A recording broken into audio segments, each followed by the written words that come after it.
Alors, on vous écoute?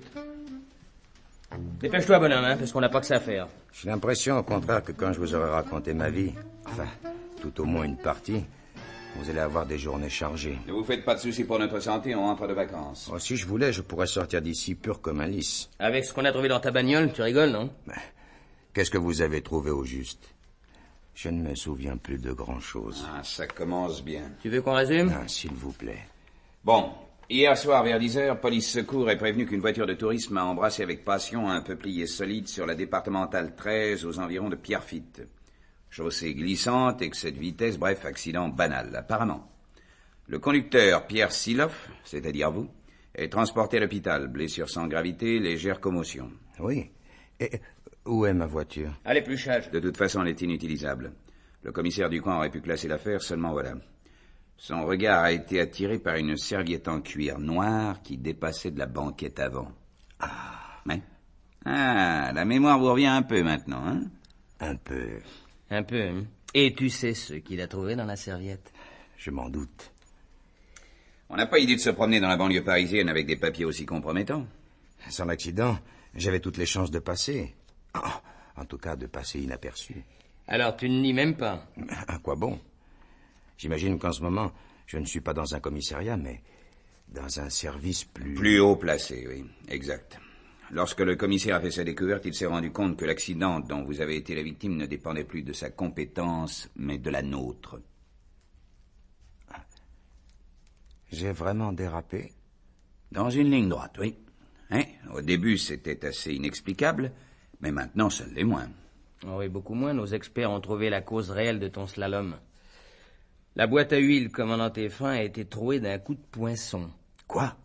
Si bien que tôt ou tard, c'était la catastrophe. Ah, les salauds! Pardon? Les salauds! Ah oui, j'ai bien compris, mais c'est pas ça qui manque sur Terre, mais c'est un peu vague, hein, comme description. Alors précise? En somme, si je suis encore vivant, c'est pas grâce à eux. Non, c'est plutôt grâce à votre étoile. Une étoile rouge, peut-être? Oui et non. Bon, alors, si on entrait dans le vif du sujet, Siloff. On vous a récupéré, vous paraissez à peu près d'aplomb. Vous lâchez du lest, mais pas assez. Qu'est-ce que tu entends par eux? 2 organisations remarquables qui essaient d'en saboter une 3e. Où? Ici, chez vous, en France. À votre barbe, si j'ose dire. Et quand je dis 2 organisations, il y en a peut-être 3 ou 4, ça, j'en sais rien. Bah, dis-nous toujours ce que tu sais. D'accord. J'en ai marre. Le fait qu'ils aient truqué ma bagnole prouve bien que j'étais sur la liste des condamnés. Ah, ils m'ont loupé, tant pis pour eux. Et tant mieux pour nous.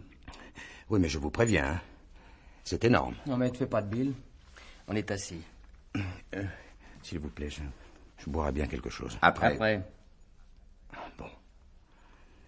Il existe depuis un certain temps, 3 ans exactement, en plein cœur de Paris, un réseau puissant et bien organisé qui s'était révélé très efficace, enfin, jusqu'à ces derniers jours. Pourquoi jusqu'à ces derniers jours? Parce qu'il s'effiloche. Oui, tout a commencé il y a 3 semaines à peu près. Vous vous souvenez de l'assassinat de cette marquise Sophie de Chaublard, dans son appartement du boulevard de Courcelles? Très bien. Quel rapport? Votre brigade criminelle piétine. Et pour cause. Elle ne retrouvera jamais le meurtrier. La marquise était... Oui. Une des correspondantes du réseau.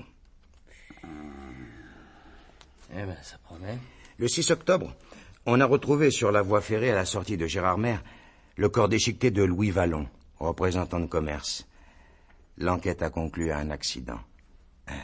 Ce n'était pas un accident. Parce que Louis Vallon faisait aussi partie du réseau? Exactement. Comme Cathy, le mannequin qui s'est soi-disant suicidé en dégringolant de son 6e, sans parachute. Comme Étienne Fably, le barman du Coups aux Champs-Élysées, qui s'est noyé dans la Marne. Et enfin... Comme vous qui avez échappé de justesse à ce règlement de compte. Oui. Et qui, selon toi, est responsable de tout ce chapelet de cadavres? Des gens qui veulent s'approprier pour eux seuls, et à tout prix, les informations dont nous disposons. Pas très malin d'exterminer les fondations? Si. Parce que quand il n'y aura plus de fondation, le plafond va s'effondrer. Sur qui? Non. Non, vous pouvez dire, dans les bras de qui? Quand la tête de notre réseau se retrouvera seule, elle se tournera vers les mains les plus garnies. Et quel genre elle a, cette tête? Distinguée. Et encore? Non, pardon. J'ai l'impression que mes révélations vous laissent sceptique. Nous attendons les preuves pour nous faire une opinion. Je peux ajouter que cette semaine, 3 étrangers sont morts de manière particulièrement violente. Un Américain, un Russe et un Allemand. Tous 3 agents secrets? Naturellement. Il fallait bien que nous nous défendions. Quelle était la nature des informations que ton réseau fourguait? Extrêmement varié. Il fourgue encore, d'ailleurs. À qui? Au plus offrant. Sans distinction politique? Ou pas la moindre. Ton nom, le vrai? Serge Silovitch. C'est pas un peu russe, ça? Avec un nom pareil, qu'est-ce que vous voulez que je sois? Russe, mais pas soviète. Et quel est ton idéal? L'argent. Et vous arrivez à fournir... N'importe quel pays. Tout intéresse tout le monde. Et comme notre groupe a beaucoup de relations, il recueille beaucoup de secrets. Vous êtes combien dans cette braderie? Nous étions 5. Et il ne reste plus que moi. Et le patron? Non. La patronne. Ça va plaire à Margot. Non, je ne plaisante pas. Prouvez-le, Silov. Elle s'appelle Marie-Laura. Marie-Laura. Marie-Laura comment? Marie-Laura? Mais vous êtes parisien. Marie-Laura, il n'y en a qu'une. Avenue Matignon. Vous voulez dire... Oui. La maison de couture la plus célèbre de Paris. Mais oui. Écoute-moi bien, Silov, hein, si tu continues à te foutre Mais de je ne nous... me fous pas de vous. Je vous ai dit que c'était énorme. Ouais, c'est pire que ça. Marie-Laura, une femme intouchable. Ah, ça vous amuserait sans doute qu'on file nos godasses dans ce massif de fleurs, hein? Vous cherchez à nous ridiculiser, Silov. Après tout, nous ne disposons que de votre témoignage. Où sont les preuves flagrantes, indubitables, de l'activité clandestine de Marie-Laura? À vous de les dénicher. Tu parles, autant bouffer tout de suite une marmelade d'arsenic. Vous chargez un peu, mon vieux. Mais j'avoue que j'ignore dans quel but. Messieurs, laissez-moi vous donner quelques précisions supplémentaires concernant les 4 personnes qui ont laissé leur peau dans ce manège. La marquise de Chaublard était une fidèle cliente et une amie intime de Marie-Laura. Louis Vallon avait été longtemps livreur chez Laura. Cathy était un mannequin de la maison Laura. Étienne Fably, le barman, était le filleul de Laura. Et vous? Moi, je suis dessinateur sur tissu. Et Marie-Laura est ma principale cliente. Oh, quelle fourbi! Un des personnages les plus en vue de Paris. Vous êtes fous! Une femme reçue par des ministres, des ambassadeurs, des préfets, des diplomates de tout calibre. Une femme ne ratant jamais le moindre cocktail, à plus forte raison les plus fastueuses réceptions. Eh ben, vous pouvez m'indiquer mieux comme source d'information? Mais enfin, pour quelle raison aurait-elle monté ce réseau? Besoin d'argent.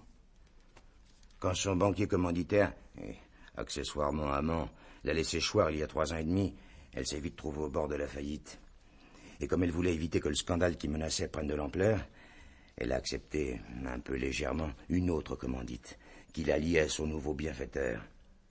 Moi, un bienfaiteur qui se moquait éperdument des évolutions de la mode féminine. Mais il était fasciné par les relations, les voyages à l'étranger de Laura. Et tous ces acheteurs qui venaient des 4 coins de l'univers, au moment des collections. Quoi de plus facile de cacher un microfilm dans un ourlet? Alors Laura a très vite compris le parti qu'elle pouvait tirer de sa situation privilégiée. Et elle en a abusé. Elle a vendu ses robes et ses renseignements. Oui. À qui payer? Et dites-moi, Silov, pour quelle raison vous la laissez tomber? Parce que maintenant c'est elle qui va payer. Le CIA, le MVD et d'autres services se la disputent. Oh non, ils ne la descendront pas. Bien trop précieuse. Mais il faudra qu'elle choisisse, une fois pour toutes. Excusez-moi, je ne peux pas me permettre ce genre de luxe. Et tes relations étaient de quel ordre entre la patronne et toi? Je ne vois pas l'intérêt de... Si, dis toujours. Cordial. Sans plus. Sans plus. Alors dis-moi, pourquoi tu trimbales une photo d'elle dans ton portefeuille?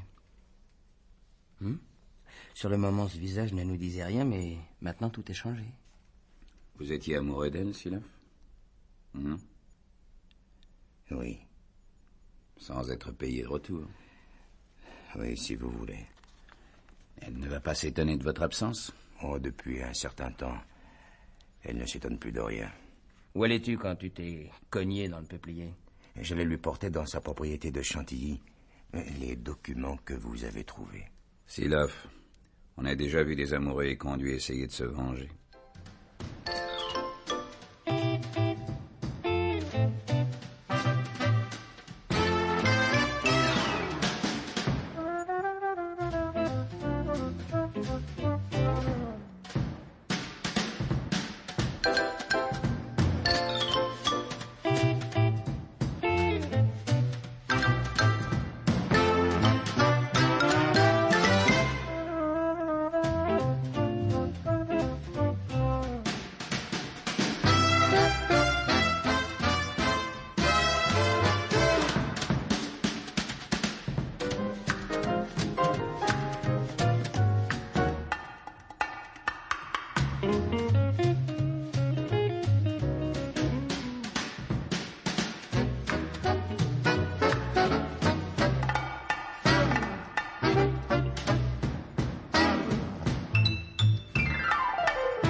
Pas encore couché, monsieur Lafitte?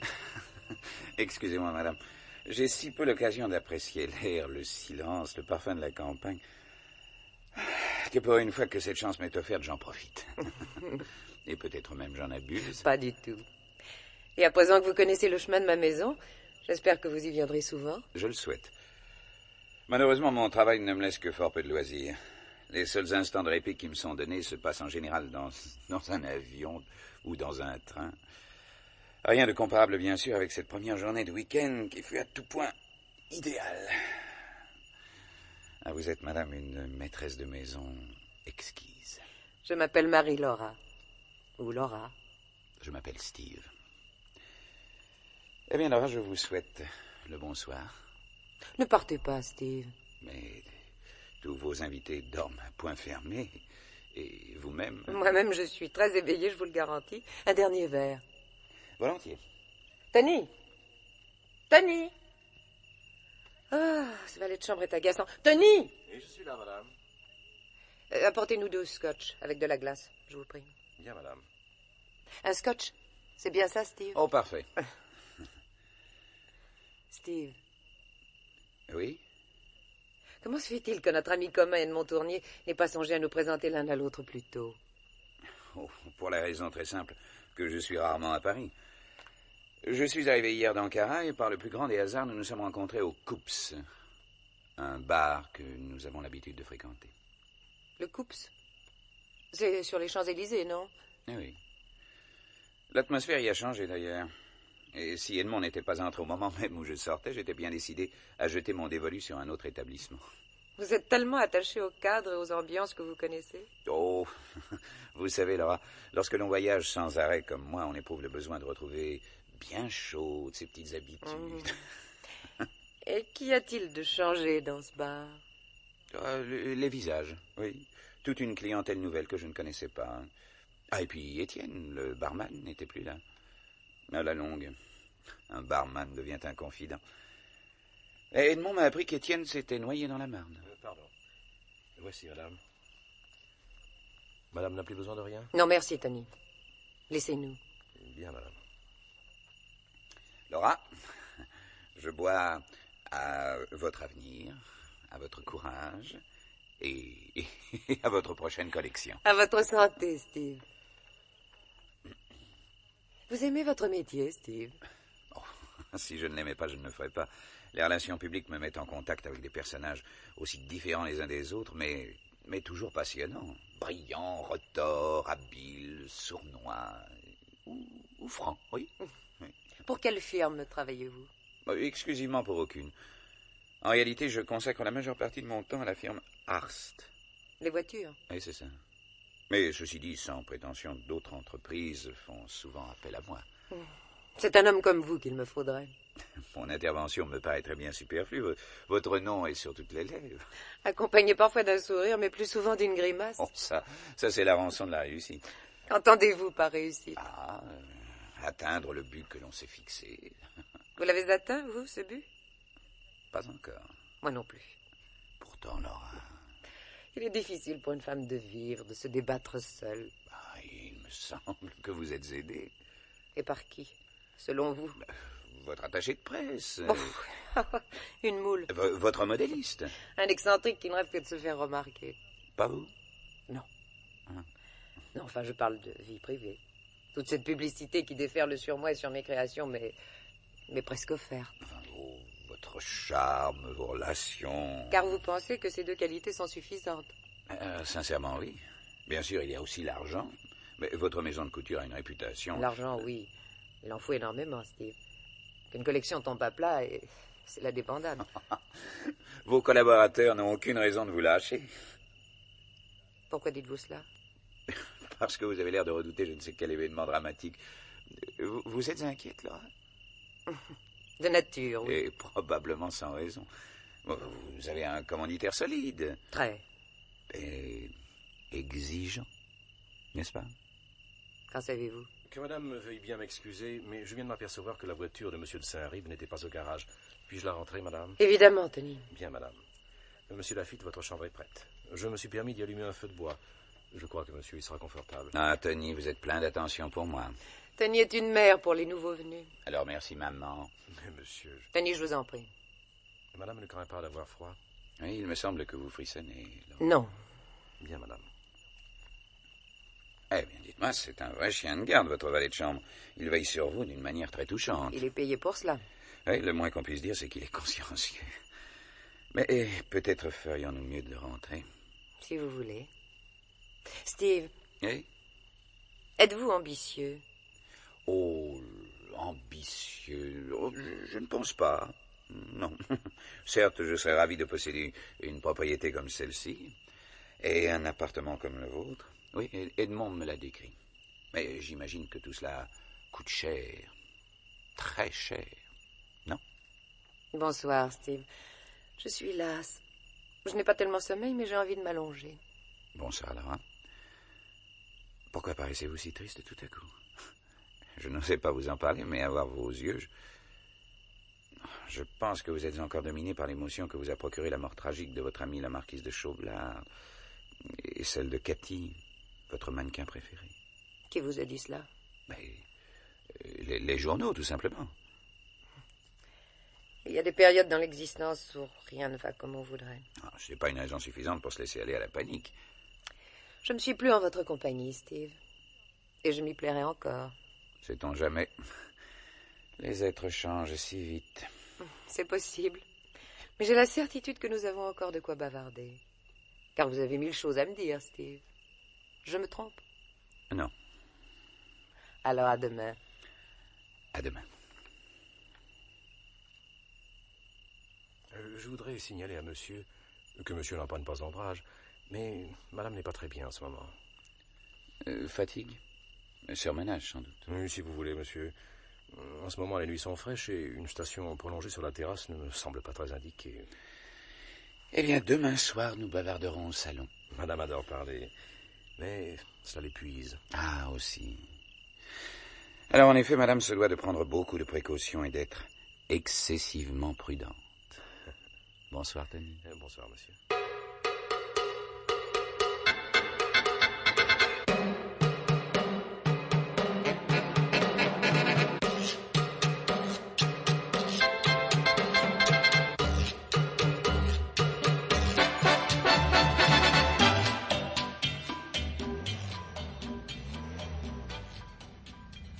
Tiens.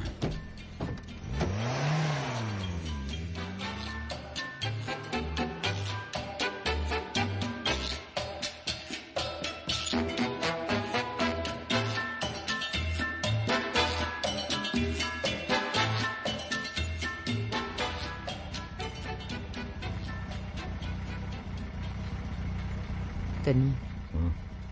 Quelle heure est-il? 2h15. Nous sommes à l'avance. Encore 5 minutes à attendre. S'il vient, Ouais, pourquoi il ne viendrait pas? je ne sais pas. Tout va si mal en ce moment. Tony, il va falloir prendre des mesures énergiques. Très énergiques. Oui. Puisqu'on a voulu me faire la guerre, je vais leur faire comprendre que la guerre ne me fait pas peur. Ouais, il faudra trouver une solution avant qu'on y passe tous. Oh, Tony, si tu n'as plus confiance en moi, tu n'as qu'à ficher le camp toi aussi. Laura, tu sais bien qu'il n'en est pas question. Je n'aime pas ce gars avec qui tu as flirté tout à l'heure. Ce Steve Lafitte. Un peu fat, excessivement snob, un peu gaffeur, un peu mufle. De tout Paris, quoi. À première vue, inoffensif. Ce n'est pas mon avis. Avant, pendant et après que je vous servais le whisky, j'ai entendu votre conversation. Et je suis un maître d'hôtel très stylé. Alors, conclusion? À manipuler avec précaution. Qui vivra verra. Oui, mais comme je suis curieux de nature, je n'ai pas l'intention de mourir idiot, Laura.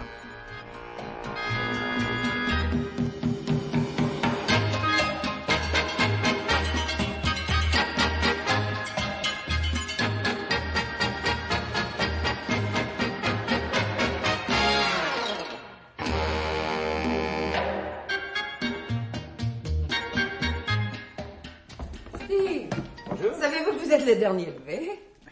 Les autres sont partis depuis 1 heure déjà faire une partie de pêche sur l'étang. Oh, je suis désolé, Laura. Aucune importance. Bien dormi? Et vous? Bonne promenade? Comment? J'étais en train de fumer une dernière cigarette hier soir lorsque j'ai entendu une voiture qui sortait de la propriété. À la lumière du petit lampadaire, il m'a semblé apercevoir l'auréole de vos cheveux. Ma parole, vous m'espionnez? Oh, le vilain mot. Bon, non, pas du tout. Seulement, Tony m'ayant expliqué en long et en large que vous étiez souffrante. Mon maître d'hôtel est un garçon qui m'est très dévoué. Ah, ça, je le crois volontiers. Je le soupçonne même de faire un peu de zèle. Tant qu'il ne devient pas encombrant. Ah, vous avez beaucoup de chance d'être servi avec une telle vénération. Ben, vous voyez, Steve, Tony est un valet de chambre qui prend réellement son rôle au sérieux. Je vois très bien. Mais si je ne l'avais pas... Vous vous demandez ce que vous deviendriez. Pas à ce point. Mais j'apprécie sa docilité. Quand je ne parviens pas à m'endormir, ce qui m'arrive fréquemment, seule une promenade en voiture m'apaise. Et à n'importe quelle heure, Tony est toujours prêt à prendre le volant. Eh bien, quand il vous quittera, soyez gentil, cédez-le-moi. Il n'est pas question qu'il me quitte. Il a raison. Vous le payez sûrement mieux que je ne pourrais le faire.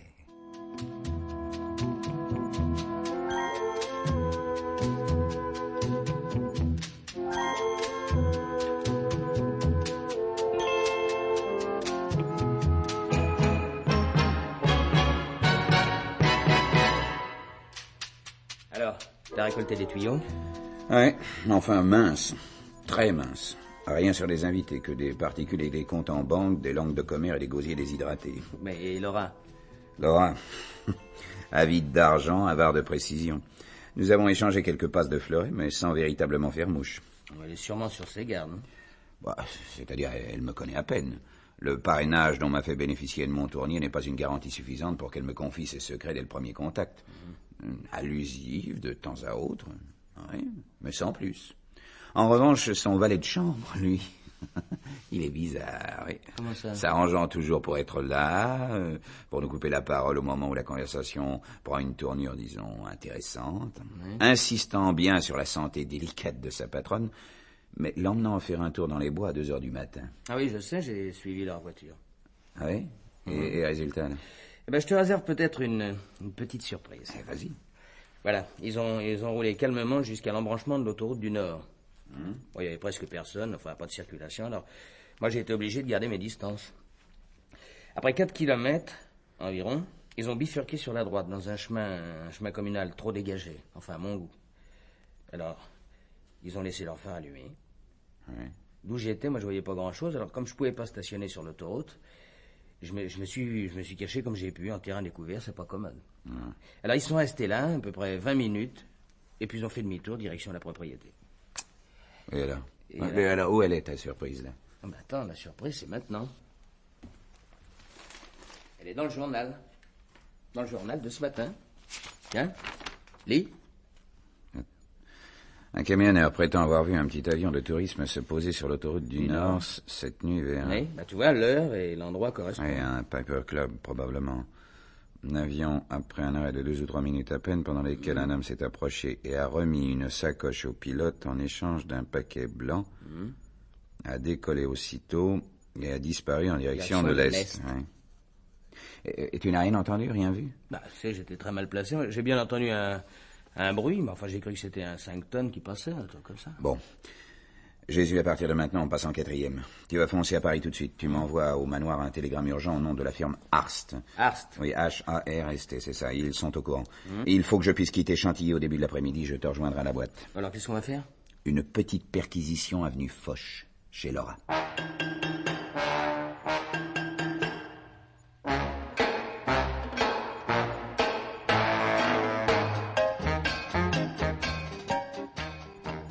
Monsieur Lafitte. Oui? Excusez-moi de vous déranger, un télégramme pour vous. Un télégramme? Oui, il vient d'arriver. Merci. Oh, quelle barbe. Qu'y a-t-il donc, Steve? Une contrariété? Dans un sens, oui. Moi qui me réjouissais de faire un galop en votre compagnie, vous voyez, j'étais déjà en tenue. Malheureusement, il faut que je me change. Pourquoi? Je vous prie de m'excuser, Laura, je dois rentrer à Paris dans les plus brefs délais. Oh, lâche. Ne m'en veuillez pas, mon directeur me réclame. Un dimanche? Mais c'est inhumain. Oui, d'autant plus que l'affaire, la grosse affaire que je dois superviser, question publicité, j'entends, c'est traitée cette nuit chez Maxime au cours d'un plantureux repas. Je suis vraiment désolé. Moi aussi, Steve. Mais j'imagine que vous ne tenez pas à perdre votre place. Ah, que ferais-je d'autre? Encore 1000 pardons. Je vais saluer vos invités, je file. Steve, Oui? nous nous reverrons à Paris? Je vous assure que je ferai tout ce qui sera en mon pouvoir pour que nous nous rencontrions à nouveau. Mes hommages, Laura. Madame, Que voulez-vous, Tony? je voulais savoir si je devais préparer la voiture de Monsieur Lafitte. Vous êtes au courant? Oui, j'avais ouvert le télégramme avant de le lui remettre. Laura, j'ai vérifié. On l'attend bien à la firme Hearst. Merci, Tony.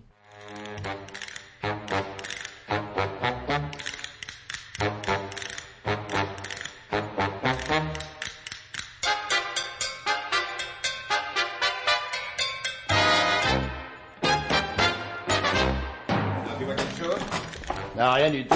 Que dalle. Je cherche encore. Alors, écoute, Steve, ça fait 1 heure que je balade mes mains dans tous les recoins de cet appartement économiquement faible. J'ai pas trouvé le moindre truc un peu excitant. Il y a même pas un brin de poussière, rien. Ah oui, on a fouillé partout. Et partout, chaque pièce au millimètre carré. Ça, je ne comprends rien. La voici. Je comprends qu'on n'est pas sur de bons rails, voilà. Ah, écoute, foutons le camp, rien n'est dérangé.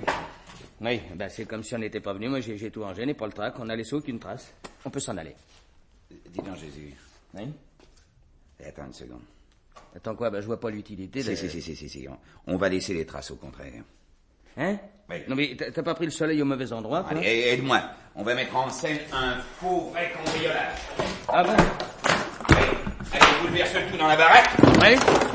Vide les tiroirs, les armoires, les ventres, les matelas, les fauteuils. Balance le linge par terre, en vrac.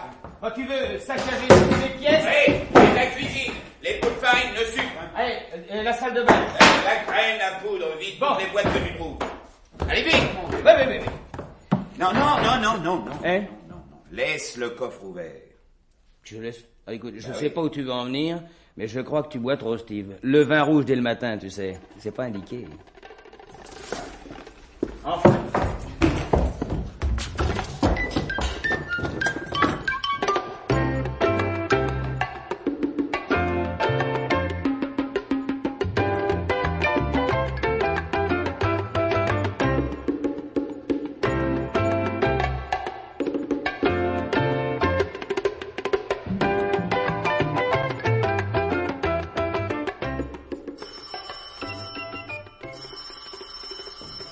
Inutile de sonner, monsieur, la porte est ouverte. La porte? Ah oui, en effet, oui. Elle est même bien ouverte. Pardon. Monsieur Désir? Je voudrais parler à madame Laura Frémont, s'il vous plaît. De la part? Inspecteur Lévy. Ah. Entrez, je vous en prie. Pardon, merci.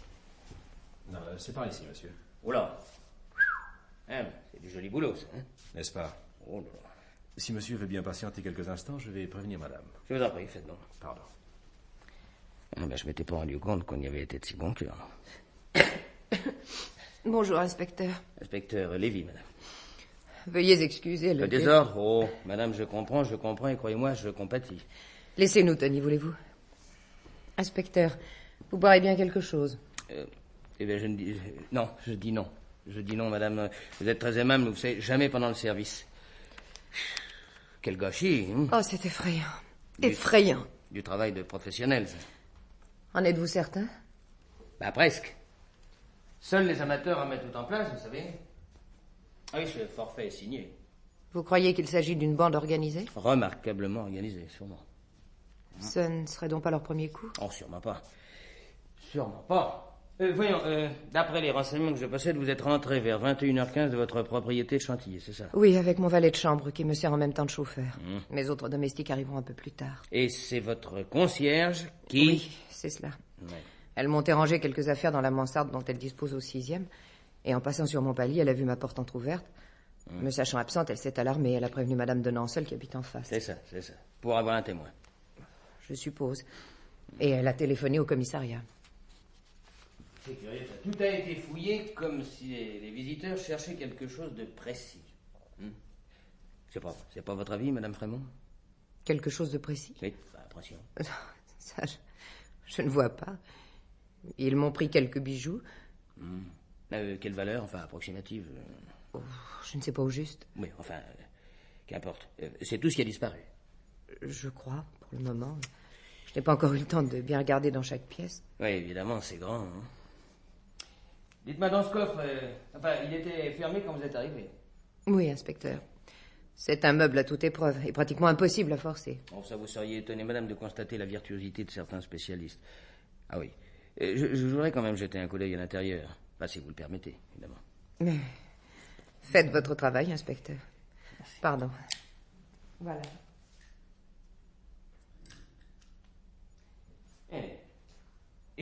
Il est immense pour ce qu'il contient. J'y classe des dossiers confidentiels, des croquis de mode inédits. Oui, mais pas vos bijoux. Non. Je les laisse dans un secrétaire à côté de mon lit. Une manie. J'aimais les avoir à côté de moi. Oui, vous ne les emportez jamais un week-end? À la campagne, inspecteur? Non. Ou alors quand je donne une grande réception. Enfin, ça, c'est pas très prudent. Enfin, je me mêle de ce qui me regarde pas, moi. Ils étaient assurés. Bien sûr. Quelle compagnie? La Yorking. Yorking. Bon, dites, donc, dans ce coffre, rien n'a été touché, rien? Non, rien. Bon. Et dans ce paquet entouré de papier blanc, qu'est-ce qu'il y a, là? De l'argent. Que je devais déposer à la banque demain matin. Je voudrais que vous l'ouvriez, madame, et que vous en vérifiez le contenu. Il y a peut-être quelques journaux à la place. Oh, ce n'est pas possible. Oui, mais ça n'est pas impossible. Oh, grâce à Dieu. Ce sont bien des billets. Vous m'avez fait peur, inspecteur. Et le compte y est? Bah, à première vue, oui. Mais je veux que vous en soyez sûr, madame. Des coupures de 50 000, enfin 500 nouveaux francs, ça va aller vite. Vous avez raison. Vous avez des ennemis, madame Frémont? Je n'ai que des amis. Enfin, votre personnel, vos employés? Personne n'a à se plaindre de moi. Madame Laura Frémont, quand on est une reine de Paris, il est difficile de déjouer tous les complots. Que voulez-vous dire? Rien, madame, c'était un compliment. Vous permettez que je téléphone? Je vais demander au laboratoire de venir relever les empreintes digitales.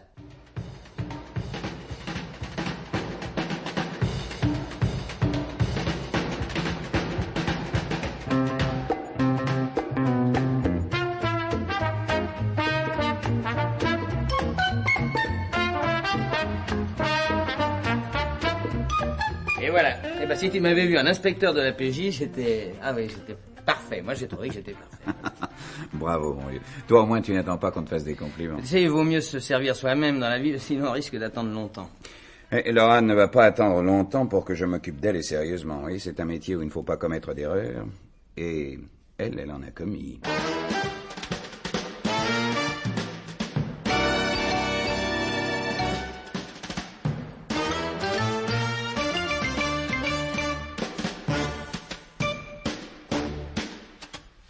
Chers amis, voici maintenant pour vous le moment de jouer aussi aux agents secrets.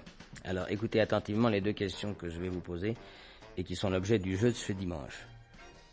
La première question est facile, enfin très facile même. Quelle est l'erreur commise par Laura? Alors je répète la question comme d'habitude. Quelle est l'erreur commise par Laura? La seconde question est beaucoup plus difficile. Vous aurez besoin de toute votre perspicacité pour y répondre. Comment Steve Lafitte va-t-il utiliser cette erreur pour accuser Laura d'espionnage? Alors je vous répète tout ça pour que vous compreniez bien. Première question, facile, je vous l'ai dit. Quelle est l'erreur commise par Laura? Deuxième question, comment Steve va-t-il utiliser cette erreur pour accuser Laura d'espionnage? Cherchez, trouvez. Eh bien, ma chère Laura, l'erreur que vous avez commise va me permettre de vous parler sans ménagement. C'est vous, Steve, qui êtes en train de commettre la plus monumentale erreur de toute votre vie. De toute votre vie de fonctionnaire des services spéciaux. Merci.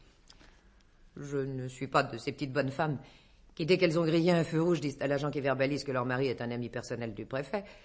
Tant pis si cela fait un peu paysan, mais vous m'y forcez. Enfin, Steve, vous savez tout de même bien qui je suis. Et à tort ou à raison, ce que je représente dans la société. C'est bien à cause de cette place, la première presque, que vous occupez dans le tout Paris, le vrai.